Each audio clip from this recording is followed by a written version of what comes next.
Odločila sta se, da na predavanju ne bosta nizala podatkov, ki jih lahko najdemo na spletu, ampak bosta prikazala svoje vtise doživetja, torej izkušnje, ki sta jih pridobila na tem potovanju od Jerevana do Tbilisija, z vmesnimi postanki po prečudoviti naravi ob slopovih, jezerih, ledenikih, cerkvah in gorah.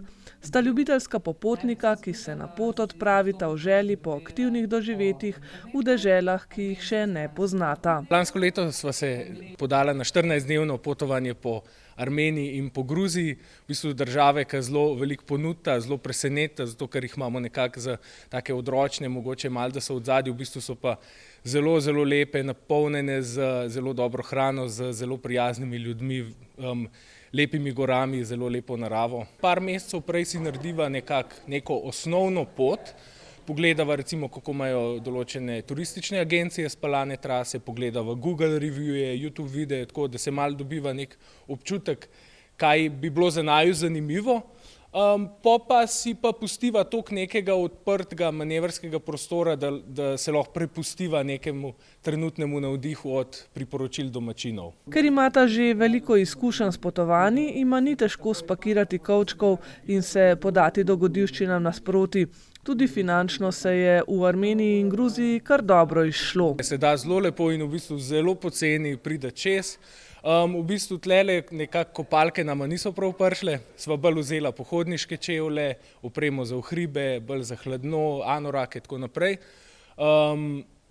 Veliko se da tudi tam kupiti, ampak bolj je to pohodništvo, gore, nisva bila toliko na morju ali pa v nekih hotelih in tako naprej. Vedno greva neko vmesno varianto, torej ne iščeva nekih najbolj poceni stvari, ne iščeva seveda najdražjih, tam je recimo bencin je evro na liter, najem avta je nekih 40 evrov na dan, 30 do 40, tako da jaz mislim za enega popotnika, ki se z nama znajti, je recimo tam 1500 evrov do 1800 imaš zelo dober trip za 14 dni. Če se kdo v tem obdobju sprašuje, kako varno je potovanje po državah, od katerih ena med drugim meji tudi na Iran in druga na Rusijo, pa Tilen in Sara pravita, da je bilo njuno potovanje varno in brez negativnih izkušenj. Absolutno, zelo varno, v bistvu nimava nobenih.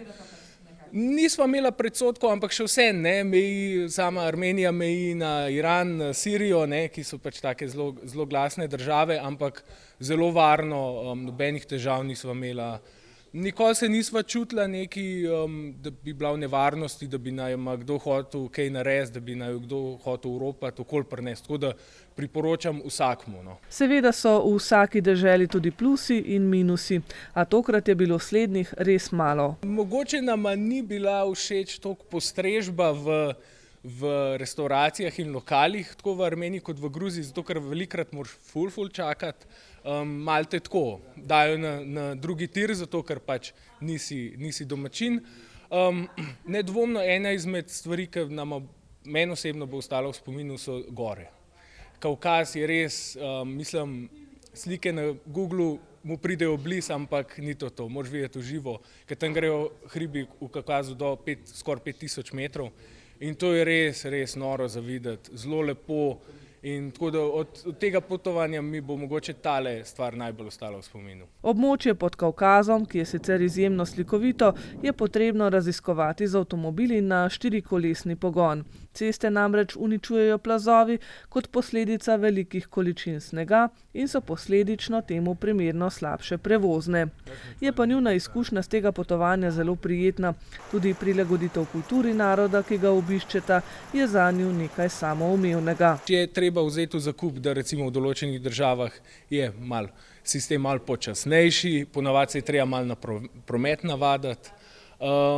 Sami domačini so večinoma zelo prijazni, bolj je tudi stvar vere, Zdaj, če greš, tle so sicer kristjani, ampak če greš v kakšne muslimanske države, pač se moraš vesti po njihovih pravilih, tako to je. Še najbolj zahtevno je bilo tokrat sporazumevanje. V deželah blizu Rusije bi jima namreč precej bolj kot angleški jezik, ki ga obvladata, prav prišlo znanje ruščine. A tudi brez znanja jezika se da z nekaj iznajdljivosti dobiti povsem dovolj informacij. Ja, ampak dostikrat je pa znakovni jezik, sploh tam, kjer pač, če znaš rusko, daleč prideš. ampak na koncu, če rabiš, se vse zmeniš. Skratka, lačna nisva bila nikoli, žejna tudi ne, vedno sva najdla za spat, tako da se da z znakovnimi z rokami na koncu vse pokazati. Sara in Tilen že načrtujeta svoje naslednje potovanje, tokrat pa jo bosta mahnila na drugi konec sveta, v Južno Ameriko. V njunih mislih pa ostaja tudi Azerbajdžan, razmišljata pa, da bi si enkrat ogledala še drugi, bolj odročni del Gruzije. Skratka, rada imata aktiven dopust, da si potem lahko doma odpočijeta.